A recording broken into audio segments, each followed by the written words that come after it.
আমার ব্যাটারিতে ধরেন এক চার্জে 1200 টাকা মারতে পারি এখন। 1200 মারতে পারেন? হ্যাঁ 1200 মারতে পারেন না? হ্যাঁ।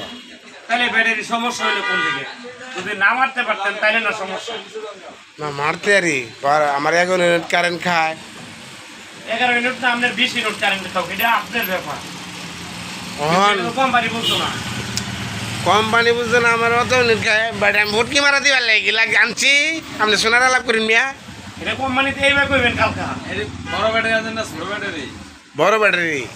বড় ইজিবাইকের ব্যাটারি? হ্যাঁ। আপনি ক্লিয়ার একটা না ব্যাটারি আনছেন কোন দলাল লয়ে গিয়া? হ্যাঁ দলাল আছে লোকটা। দালাল ছিল না, আমরা নিজেরাই দালাল। সে তো কুটি মারাটা ভালো করে খাইছেন, কালো কোম্পানি গেলে আর খুব ভালো হয়ে মারবো আপনাকে। মানলে আমারটা তো আয় কইবেনি, কি কইছি? হ্যাঁ এটা তো কই আমি। তাহলে বাউল ভাই কইবেন তো, যে বাউল ভাই আপনি এত কিছু কইলাই। আমি কইতে আছি কোনটা, আমরা যে ব্যাটারি একদিনে মানে কত ইউনিট খায়। সকালে আমি 12টার সময় বাইরে বের হই। এটা কি কোম্পানি কই দিব, মে কত আমি কইতে আছি কমে দিলে লাভ কি?